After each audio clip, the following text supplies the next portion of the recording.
We've also got one for the Hippodrome Casino in London, so you can see it's a bit different. This is basically with call to actions to try and get people to book, things like that. You can put code in here that will launch up a call on a mobile. So any of these little things that might sound like, oh, okay, that sounds quite difficult. Trust me, you can just go on Google and put, what code do I need to put in? And basically it'll be a little thing where I said you'll put in this URL, rather than just having the URL, it will say mail to, and then it will just open up a mail, or like on a mobile, there's one which has like a call reference, and it will just open it up so that it will go into a call. Obviously only on a mobile though, so. And obviously you can see here, book now, but this is booked as a whole, this is cut as a whole image so that they don't have to just actually hit that tiny book now button to actually get through. And again, this goes all the way through, well branded, all branded up, professional within all the brandings. That's all you need to make sure you're doing as well, is that consistency in email marketing, website, everything you do, so that as soon as people see this email, they know that, oh yeah, that's Hippodrome, oh yeah, that's this, consistently going through. That's why the header and footer, when we do a new email, for instance, if we're working with a client, we may open up an old email, delete all the content from the middle and leave the header and footer, because they should always be the same, so that as soon as people open, they know who you are, all right?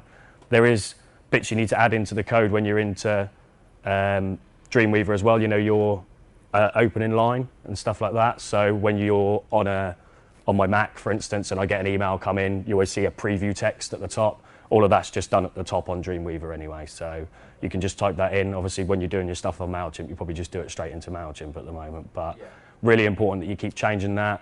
Obviously, there's loads of different websites as well about what you can go on there and test your subject lines for emails. So you can go on, put an email, your subject line in, and they'll tell you how effective they think that will be. They'll score it out at different levels. There's literally, obviously, the internet's a source of everything. So just if you search for things like that, they're really helpful, help you learn what you should be putting in, how many words, character counts, stuff like that.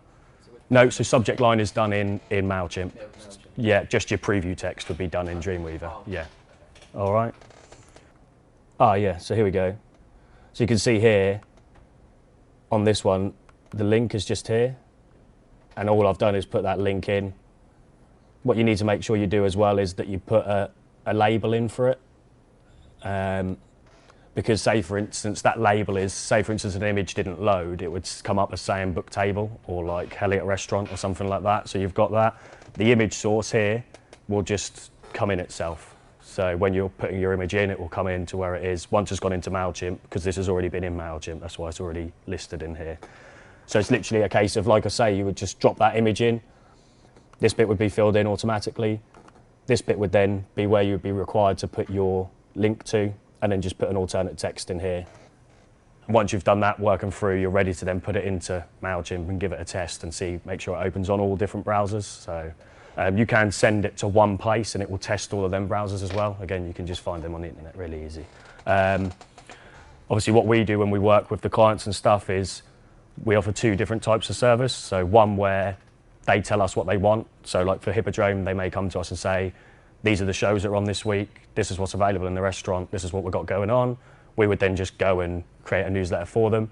We have a bit more premium service where people are like, look, I really don't know what I need to be doing. We would then go in and be like, okay, well, these are things you should be promoting, this is how it should all go. We basically have a bit more full control, if you like, over how they should be doing it.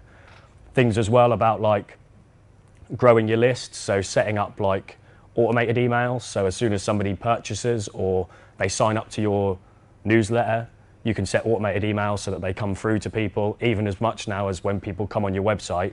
If they are a registered user already within your MailChimp, say for instance they click on a football kit, or they click on a range of football kits, you can set automated emails that will go out to them saying like, about that football kit. Okay. So you could go to them, they may be registered, have signed up to your mailing list, come on, start looking through Adidas football kits, leave the website. You can set triggers, so if they've been on there a set amount of time, they've looked at a set amount of pages or something like that, they would then get an automated email go out to them saying like, did you know that this Adidas kit has 20% off, for instance, or something like that. So as soon as somebody's purchased, if they've purchased a set amount of products, they would maybe get a set of free emails over the next week that would be like, this is how you need to do this, don't forget to send us a picture of your thing, don't forget to, you can have multiple ones that will go to the same people Obviously, you just have to think about that in advance because you don't want to spam people with too many newsletters and things.